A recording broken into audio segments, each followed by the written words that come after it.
الحمد لله نحمده ونستعينه ونستغفره ونؤمن به ونتوكل عليه ونعوذ بالله من شرور أنفسنا ومن سيئات أعمالنا من يهده الله فلا مضل له ومن يضلل فلا هادي له ونشهد أن لا إله إلا الله وحده لا شريك له ونشهد أن سيدنا وسندنا وحبيبنا وطبيبنا وطبيب قلوبنا وأولانا ومولانا محمدا عبده ورسوله الذي أرسله الله تعالى بالحق بشيرا ونذيرا وداعيا إلى الله بإذنه وسراجا وقمرا منيرا فقد قال الله سبحانه وتعالى في كلامه المجيد وفي فرقانه الحميد أعوذ بالله من الشيطان الرجيم بسم الله الرحمن الرحيم وأنفقوا مما رزقناكم من قبل أن يأتي أحدكم الموت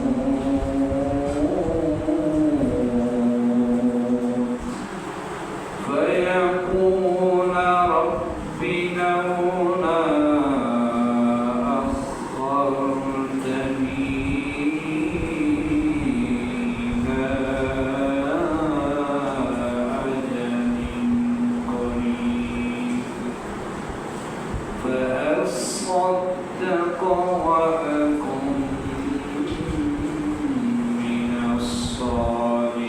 الصالحين وقال تعالى آية أخرى كل نفس ذائقة الموت وقال النبي صلى الله عليه وسلم أحب البلاد إلى الله مساجدها وأبغض البلاد إلى الله أسواقها أو كما قال عليه الصلاة والسلام الحمد لله সকল প্রশংসা সেই আল্লাহ সুবহানাহু ওয়া তাআলার জন্য যে আল্লাহ সুবহানাহু ওয়া তাআলা আমাদেরকে ঈদুল ফিতরের নামাজ ও তার আনন্দ উপভোগ করার পর আল্লাহ রাব্বুল আলামিনের মহান একটি হুকুম সালাতুল জুমার নামাজ আদায়ের উদ্দেশ্যে দয়া করে ভালোবেসে অনুগ্রহ করে সুস্থ রেখে যে আল্লাহ রাব্বুল আলামিনের হুকুম পালনার্থে আমাদেরকে ঘর থেকে নিয়ে মসজিদে আসা ও বসা কিছু কথা শোনা ও বলার যে আল্লাহ সুযোগ ও ব্যবস্থা করে দিলে ওই আল্লাহ সুবহানাহু ওয়া তাআলার দরবারে শুকরিয়া জ্ঞাপন করে সকলে বলি আলহামদুলিল্লাহ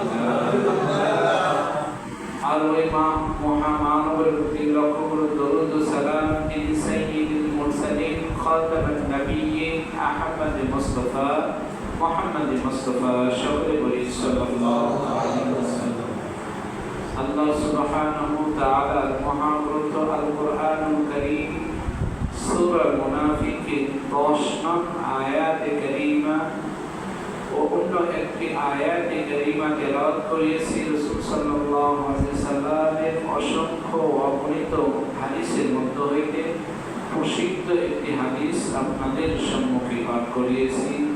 আল্লাহ পাক যদি আমাকে তৌফিক দান করে উক্ত আয়াত ও হাদিসকে সামনে রেখে আমি আমার আলোচনা শেষ করব ইনশাআল্লাহ।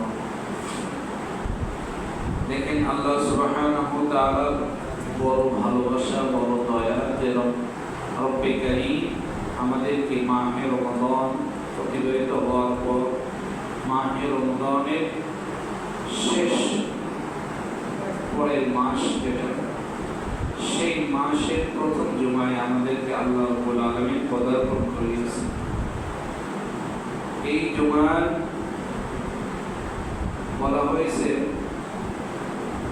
يا أيها الذين آمنوا إذا نودي للصلاة من يوم الجمعة أي وقت الصلاة الخمس মুফাসসিরিন বলছেন বিশেষত যেহেতু সূরা জুমা, এখানে জুমার দিনের নামাজটাকে কেন্দ্র বিশেষ, তবে অধিকাংশ মুফাসসিরিন বলছেন জুমার নামাজ তো অবশ্যই আছে, এর পাশাপাশি 5 ওয়াক্ত নামাজ এর মধ্যে অন্তর্ভুক্ত।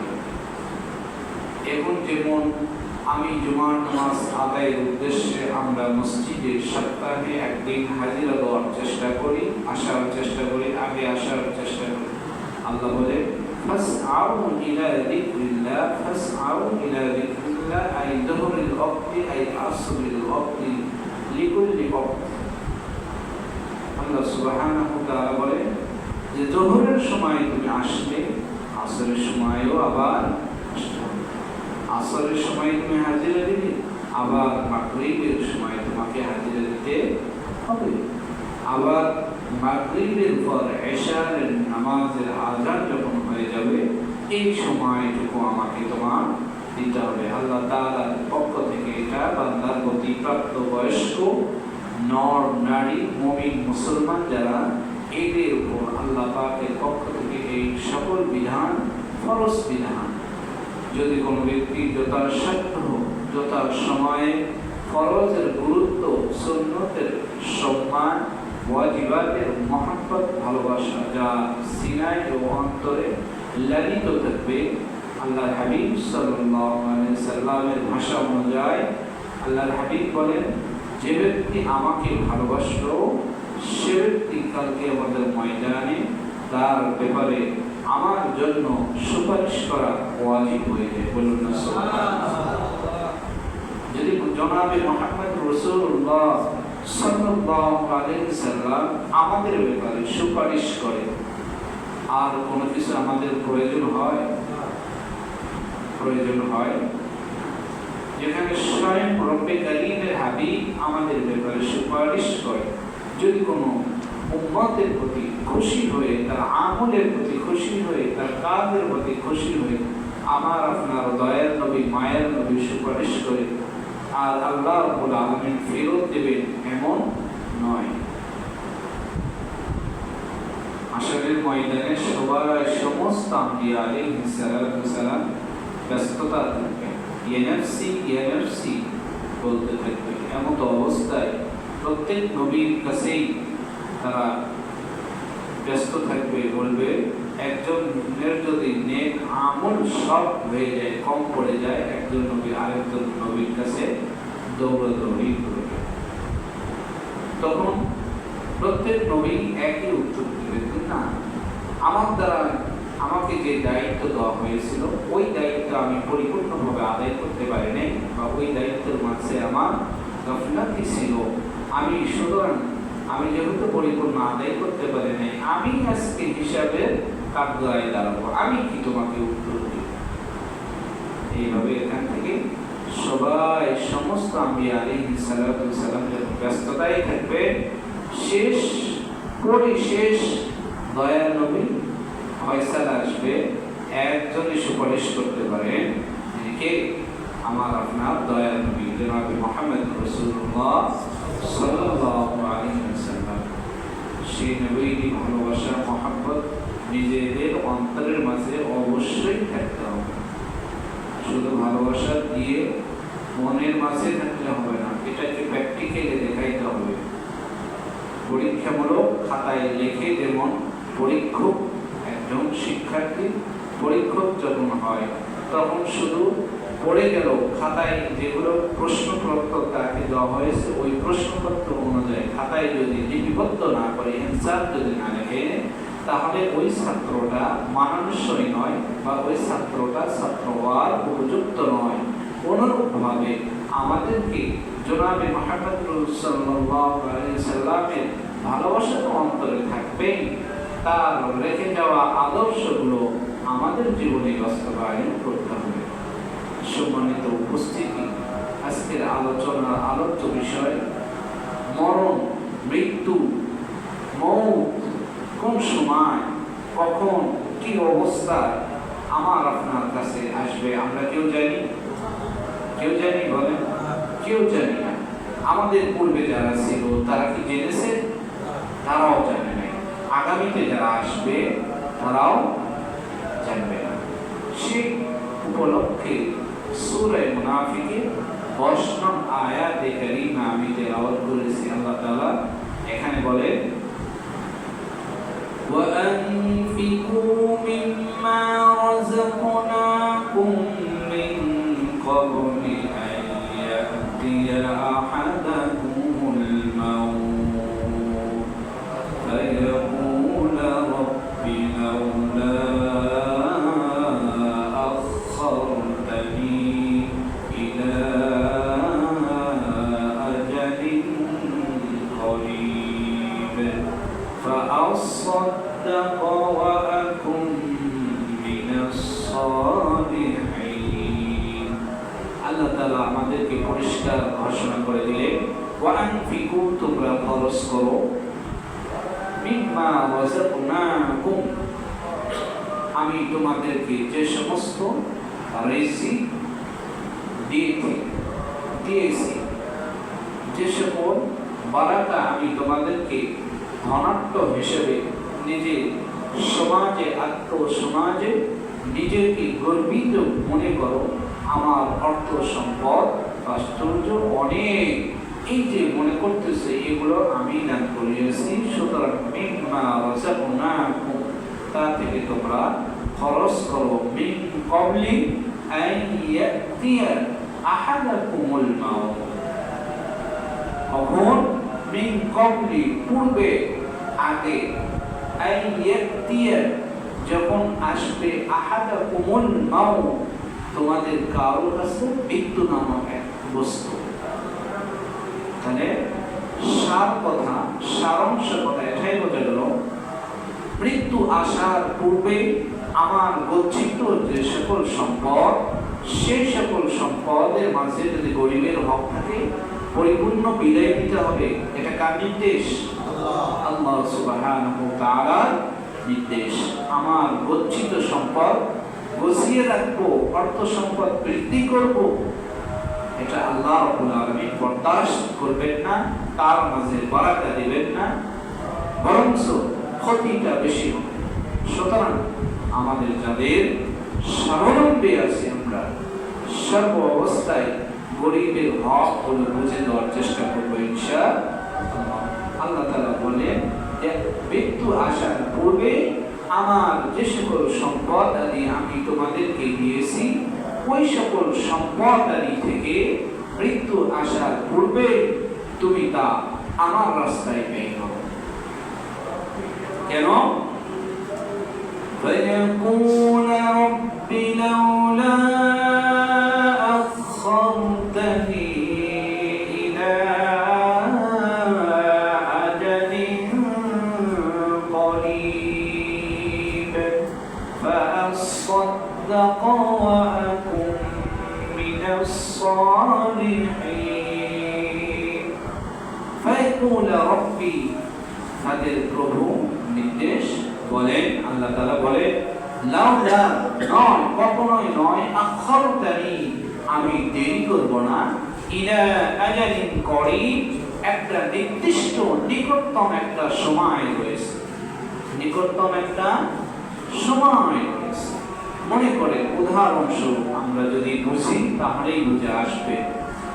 যেমন আমরা এক সময় মায়ের গর্ভে ছিলাম, সেই সময় আমরা ছিলাম অনেক ছোট, বাকশক্তিহীন, কথা বলা কোনো কিছুই আমাদের ক্ষমতা ছিল না। আস্তে আস্তে আল্লাহ রাব্বুল আলামিনের নির্দেশ অনুযায়ী ফেরেশতারা আল্লাহ পাকের মাধ্যমে যখন লালিত পালিত করলেন, ধাপে ধাপে আমরা বড় হই। হওয়ার পর যখন আল্লাহ রাব্বুল আলামিন যাকে বাকশক্তি দান করে, কথা বলার শক্তি দান করে, তখন আল্লাহ সুবহানাহু ওয়া তাআলা বলেন যে فَيَقُولَ رَبِّ لَوْلَا أَخَّرْتَنِي إِلَى أَجَلٍ قَرِيبٍ, আমি কখনোই ওই সময় আর তোমাকে দেব।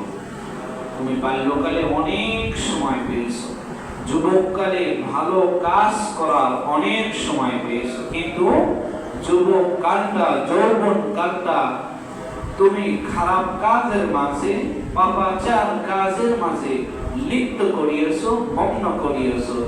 আজকে বার্ধক্যে পৌঁছে যাওয়ার পর তুমি আর কখনো পুনরায় ওই আগের মতন যুবক যে সময় ছিলে তুমি, যৌবনকাল যে সময় ছিল তোমার, ওই পরিমাণ কাজ তুমি আর এখন আর করতে পারবে?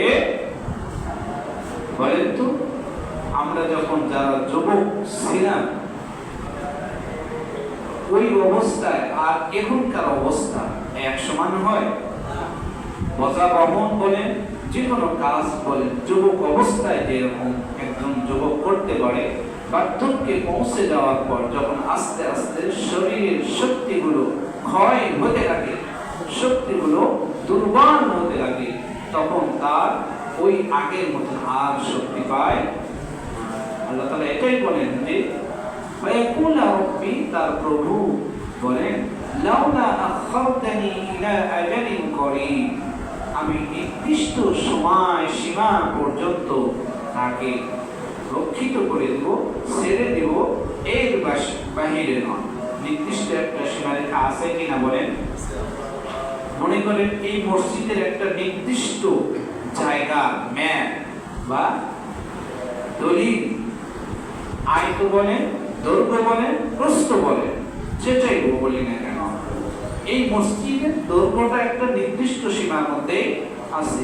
অনুরূপভাবে আবার প্রস্থটাও এই মসজিদের সীমানার মধ্যে রয়েছে। অনুরূপভাবে যদি আমি আমার বাসার জায়গাটা ধরি, আমার বাসার জায়গা কতটুকু, যতটুকু আমার দলিল ম্যাপ অনুপাতে আছে, এর বাইরে আমি যেতে পারবো। অনুরূপভাবে আল্লাহ তাআলা বলেন লাউলা আখারতানি ইলা আজালিন করিব, এক নির্দিষ্ট সময় পর্যন্ত আমি অপেক্ষা করব, যে আমার বান্দা যৌবনকালে তার ইচ্ছা স্বাধীন মতো সে গুনাহের কাজে নিজের জীবনকে, নিজের যৌবনকালকে বিসর্জন দিয়েছে। শেষ পর্যায়ে এসে দেখি আমার বান্দা আমার রাস্তায় ফিরে আসে কিনা। যদি আমার বান্দা আমার রাস্তায়, আমার ভয়ে, আমার জাহান্নামের সেই কঠিন ভয়ের কথা তার অন্তরের মাঝে একবার ধরা দেয়, আর ওই পাপাচার বান্দা যদি তার পাপের কথা স্মরণ করে আমার কাছে ক্ষমা ভিক্ষা চায়, আমি মালিক তাকে ছেড়ে দিই, দয়া করি, রহম করি, ভালোবাসা দিয়ে ছেড়ে দিই, বরঞ্চ তার সমস্ত গুনাহের সগীরা যেগুলো, সেগুলো গুনাহ আল্লাহ সুবহানাহু ওয়া তাআলা মাফ করে দেন। বলুন না সুবহানাল্লাহ। লাউলা আখারতানি ইলা আজালিন করিব, এই আয়াতের ব্যাখ্যা অনেক। যৌবনকালে যে সমস্ত নেক আমল আমি করব, এই আমলটা বার্ধক্যে আমি যখন পৌঁছবো, ওই সময় আর এই পরিমাণ আমল করতে পারবো না। যৌবনকালে যেরকম আমি খারাপ কাজ দৃঢ়তার সহিত, মহব্বতের সহিত, ভালোবাসার সহিত যে অবস্থায় করি না কেন, বার্ধক্য যখন পৌঁছে যাবে, আস্তে আস্তে খারাপ কাজ করার যে ক্ষমতা, যে শক্তি আল্লাহ তাআলা আপনার আমার কাছ থেকে হটাই নেবেন। এটা আল্লাহ পাকের ওয়াদা। লাউলা আখরতানি ইলা আজালিন করিব, তুমি সীমারেখা পর্যন্তই থাকবে, তোমার সীমারেখা মদ, নেশা, এরপরে মেয়েদের সঙ্গে যেগুলো অশালীন সম্পর্ক, খারাপ সম্পর্ক, আরো যে সমস্ত খারাপ কাজ রয়েছে যুবক অবস্থায় করতেছো, আমি তোমাকে নির্দিষ্ট একটি সময় পর্যন্ত দিব। দেখা গেছে কথার কথা ধরে নেন উপমা স্বরূপ আল্লাহ রাব্বুল আলামিন সময় দিয়েছেন 2026 সালের জানুয়ারি মাস বা ফেব্রুয়ারি মাসের প্রথম সপ্তাহের মধ্যে সে ব্যক্তি পাপাচার কাজের মধ্যে লিপ্ত থাকবে। দ্বিতীয় সপ্তাহে যখন সে পড়ে যাবে, আল্লাহ পাকের পক্ষ থেকে হতে পারে এমন আল্লাহ রাব্বুল আলামিন তার পাপাচারের প্রতি অসন্তুষ্ট হয়ে তাকে এমন রোগে আক্রান্ত করবেন, আজীবন সে বিছানা থেকে সুন্দরভাবে শারীরিকভাবে উঠে দাঁড়ানোর ক্ষমতা থাকবে না। এই শক্তি কার? আল্লাহ সুবহানাহু ওয়া তাআলা। আল্লাহ বলেন লাউলা আখরতানি ইলা আজালিন করিব, তোমাকে আমি পড়ার ক্ষমতা দিয়েছি, প্লাস পড়ার ক্ষমতা দিয়ে এমন নয় যে আজীবন তুমি করেই যাবে। অনুশোচনা হও, আমার রাস্তায় ফিরে এসো, আমার কাছে ক্ষমা ভিক্ষা চাও, আমি তোমাকে তোমার মহত্তম বড় বড় গুনাহ আমি আল্লাহ রাব্বুল আলামিন মোচন করে দিব। আল্লাহ রাব্বুল আলামিন দয়াময়, এইজন্য আল্লাহ তাআলা দয়াময় নামে সূরা অবতীর্ণ করেছেন। আর রহমান আল্লামাল কুরআন খলাকাল ইনসান। আর রহমান মানে তেনার দয়ার ভান্ডারে যা দয়া থাকে, মহব্বত থাকে, ভালোবাসা থাকে, যা কিছুই থাকে না কেন, দুনিয়ার মানুষ যেটা দিতে পারে না, দুনিয়ার মানুষের ভালোবাসা যেখানে জিরো, দুনিয়ার মানুষের ভালোবাসা যেখানে তুচ্ছ, সেখানে আমার আপনার মালিকের ভালোবাসা সবচেয়ে বৃহত্তম। এই জন্য আল্লাহ তাআলা বলেন আর রহমান আল্লামাল কুরআন। আবার বিসমিল্লাহর ক্ষেত্রে আল্লাহ তাআলা বলেছেন বিসমিল্লাহির রহমানির রহিম। এখানে দুইটি গুণবাচক নাম আল্লাহ তাআলা ব্যবহার করেছেন, আর রহমানির রহিম, দয়াময় আর পরম দয়াময়। একটা ইহলৌকিক আমরা পাবো, আরেকটা পরলৌকিক। যত দয়ার সাগর থাকতে পারে, যেমন ধরেন কোন ব্যক্তি নফল নামাজ হয়ে গিয়েছে, ফরজ নামাজ যথাসাধ্য মতো আদায় করতে পারে নাই, ছুটে গিয়েছে, পরবর্তীতে আদায় করেছে, কাজা হোক বা বিভিন্ন কিছু ভাবে আদায় করার চেষ্টা করিয়েছে। আল্লাহ যদি রহম হয়, দয়া হয়, মায়া হয়, মহব্বত হয় বান্দার প্রতি, যে আমার বান্দা তো কাজ করিয়েছে, সুতরাং আমার বান্দার দেখো নফল ইবাদত আছে নাকি, সুন্নত ইবাদত আছে নাকি, এইগুলো সমন্বয় করে ফেরেশতাদেরকে আল্লাহ তাআলা অর্ডার করবে, আমার বান্দা দুনিয়ার বুকে বিভিন্ন ব্যস্ততার কারণে পারে নাই, যদিও সে পারে নাই আমার হুকুম যত সময় আদায় করার, তারপরেও চেষ্টা করিয়েছে, আদায় করিয়েছে, নফল পড়িয়েছে, সুন্নাত পড়িয়েছে, সময় মতো যখন যে হুকুম আমার তার সম্মুখে উপস্থিত হয়েছে ওই হুকুমগুলো পালন করার চেষ্টা করেছে। বিধায় আমার বান্দার এই কাজগুলো দেখে আমি মালিক রহম হয়ে গিয়েছে, আমার দয়া হয়ে গিয়েছে, এই বান্দাকে সমস্ত গুনাহ খাতা মাফ করে দাও আর তাকে জান্নাতের সুসংবাদ দিয়ে দাও। সুবহানাল্লাহ। তাহলে আল্লাহ তাআলা এই অপেক্ষাও রেখে দিয়েছে, ইলা লাউলা আখরতানি ইলা আজালিন করিব, নির্দিষ্ট এক সময় সীমা পর্যন্ত। গুনাহ করতে করতে মানুষ এক পর্যায়ে কবরস্থ হয়ে যায়, গুনাহ নিয়ে চলে যায়, কোনো সময় অনুশোচনা হয় না। আহারে দুনিয়াতে তো থাকার সময়, থাকার জায়গা নয়, এটা চিরস্থায়ী জায়গা নয়। চিরস্থায়ী এই দুনিয়াটা বলেন, আমরা প্রত্যেকজন মরণশীল, আমরা প্রত্যেকজন মরণশীল। প্রত্যেক প্রাণী, যাদের প্রাণ আছে, রূহ আছে, সবাই মরণশীল।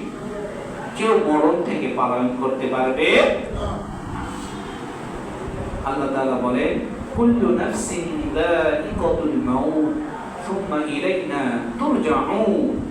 আল্লাহ বলেন প্রত্যেক ধরনের প্রাণী যারা থাকবে, প্রত্যেক পৃথিবীতেও যদি থাকে, সমুদ্র এক নিচে যে সকল প্রাণী আহার করে তাদের খাবার সঞ্চয় করে, অথচ ওই খাবার আমি দিই, ওই গভীর সমুদ্রে যদি কোনো প্রাণী থাকে, ওই প্রাণীর কাছেও আমার এই মৃত্যু নামক বস্তু তার কাছে পৌঁছবে।